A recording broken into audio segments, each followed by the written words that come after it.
us today. I believe it's actually our second author that is on the show. It's a gentleman by the name of Caleb Wygal who's with us right now. Caleb, good morning. How are you, sir? Good morning, Dave. I am doing well. Thank you very much for tuning us in today, for joining us. Now, Caleb Wygal has got a book out. It's called BLACKBEARD'S Lost Treasure. So why don't you, sir, tell us about this book? Yes, BLACKBEARD'S Lost Treasure is an adventure mystery that takes place mostly along the North and South Carolina coast.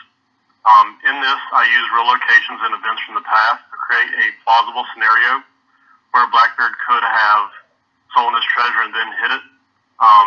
Like if some of your listeners are familiar with like Clive Cussler novels and Dan Brown novels, it's kind of in the similar vein. Mm-hmm. But the book Blackbeard's Lost Treasure follows Darwin Trickett and Lucas Kane after Trickett, who's a recent college graduate and archivist at a history museum in Raleigh, discovered a journal written by Blackbeard's wife. And in that journal, he found a treasure map folded up within its pages that they believe was drawn by none other than Blackbeard himself. Mm-hmm. Trickett found that the reason the journal had been tucked away in that basement for over 30 years, and the reason it was there is part of the mystery. Darwin then calls on his friend Lucas Kane to take him to Bath, North Carolina, which was Blackbeard's final home and location of where the journal was discovered to start their search. They found some assistance from a few of the locals there, and one of them being a Blackbeard impersonator. Lucas suspected there was more than a man in what he was telling him, but then shady circumstances kind of forced Darwin and Lucas to call in his help. Along the way, they uncovered some clues leading them to several locations along the Carolina coast in search of the treasure, and all while being shadowed by a group of mysterious men. By the time that they unravel the clues embedded in the diary and on Blackbeard's map, they find themselves fighting for their lives. That's kind of it in a nutshell. Well, tell us how you decided to write about this particular subject. Well, I'd published two novels before, one in 2004 and one in 2009. And I was halfway finished with another one when I started a website called WVU Prose, which some of your listeners might be familiar with. And in that time, I kind of put up my novel writing aside. And a couple of years ago, I was kind of getting the hankering to do another one. And we were on vacation at an island in South Carolina, and we were watching something on TV about Blackbeard and his lost treasure. And pirates had always kind of interested me. I'd done some research on them in the past. And like, okay, that's nice. So then the next day, we were at like a little local bookstore on the island. And I was reading something about the history of that particular place. Mm-hmm. And I found out that some of the earliest settlers had a tragic run-in with pirates. That they didn't know who the pirates were, and at that time the idea kind of formed. So that's I guess that's kind of a legend down there, I guess you would say, right down in that part of the world where your calling is from, down to the whole Blackbeard thing, right? Yeah, Blackbeard, just pirates in general. Like there's various pirate festivals all up and down the Carolina coast, from Beaufort, North Carolina, to Beaufort, South Carolina. Okay. I got backwards. It's Beaufort, South Carolina, Beaufort, North Carolina. Well, the sad thing is, I was just following along. I was just like, talk about because every author is different. We had an author on the show last week. Tell us about the writing process for you. How does that work for you specifically? Well, it's kind of like, and Stephen King kind of put it this way in one of his novels about writing, in that every idea for a novel is kind of similar to an archaeologist discovering a bone sticking out of the ground. Mm-hmm. You might have an idea of what you have there, but once you start digging and picking away at it, you discover there's so much more to it than what you originally thought. That's kind of how it was with this. I mean, it was just going to be like a straightforward little mystery novel, and then as I started writing on it, I'm like, oh, I could do this, and that with it, and it just turned into this big sweeping tale. Mm-hmm. that I've found some people have, they were ready to go with a shovel some of the locations and start digging things because they believed it. You got them all turned on and ready to go. Well, yeah. So I mean, I guess my next question was going to be, what's the reaction been so far? And now the book itself is not out yet. Is that right? Yeah, it releases tomorrow's Tomorrow. actual release date. Okay.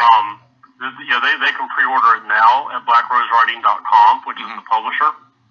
Okay. Then it'll be on Amazon and Barnes & Noble and other websites in the coming days. Okay, so people that who does this book this novel, I should say, who does this appeal to, in your opinion? Well, one, people who like pirates. Okay. Then people who like a good adventure and a mystery intertwined with each other. People who like, history of the United States. Because in the novel,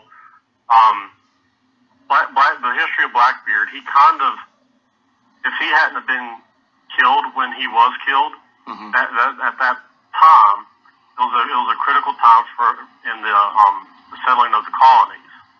And if he hadn't have been killed when he was, then the United States as we know it may not have existed. Fascinating. So especially, even if you're not into pirates, if you're a history buff in general, like you said, I mean, not everybody may like the pirate thing, but the history of this in general, and then, of course, the legend that it is down there in the Carolinas. What's next for Caleb Wygal? Well, after I do some little promotional stuff for this novel, for Blackbeard's Lost Treasure, I've already started another one. Have several pages filled up in a notebook already with ideas and actually a start of another one. And then the next one will follow these same two characters, Darwin and Lucas. I set it up at the end where they might do some more of this type of dealings with mysteries from the past. Always leave them wanting more, I guess, right? You always leave them wanting more. That's the hope. Talk about, real quick before we let you go, Caleb, talk about your other project. Now, I know you got this novel that's coming out tomorrow. Congratulations. We'll give out the contact information if they'd like to order a copy. We'll do that again before we leave the air. But talk about, you're also a very esteemed writer of sports information. Again, you alluded to it earlier. Tell us a little bit more about that. Yeah, well, WVU Pros, I kind of got the idea about 5 years ago. We just passed our 5-year mark, and what we do is we cover the former West Virginia Mountaineer athletes, whether it be football, basketball, even soccer and baseball, at bluegoldsports.com. And we write about them, we interview them, and there's the big names out there like Tavon Austin, Bruce Irvin that people know. Right. But what we found is the players, little lesser, they didn't achieve as much as like Irvin or Austin. Right. They're the ones people are like really interested in hearing about. So we track them, talk to them, write about them, and we have over 15,000 followers. Cool. And I think we have 64,000 readers on our website. Wow, that's pretty impressive numbers.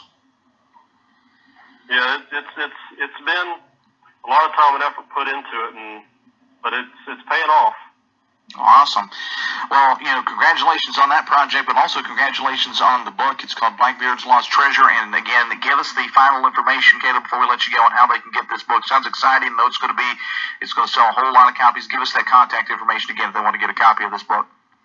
Yes, if they want to go to BlackRoseWriting.com and search for Blackbeard's Lost Treasure, they'll find it there. And if they put it in for today only, it's the last day they can do it. If they use the purchase code pre-order 2016 at checkout, they'll save 10% on it.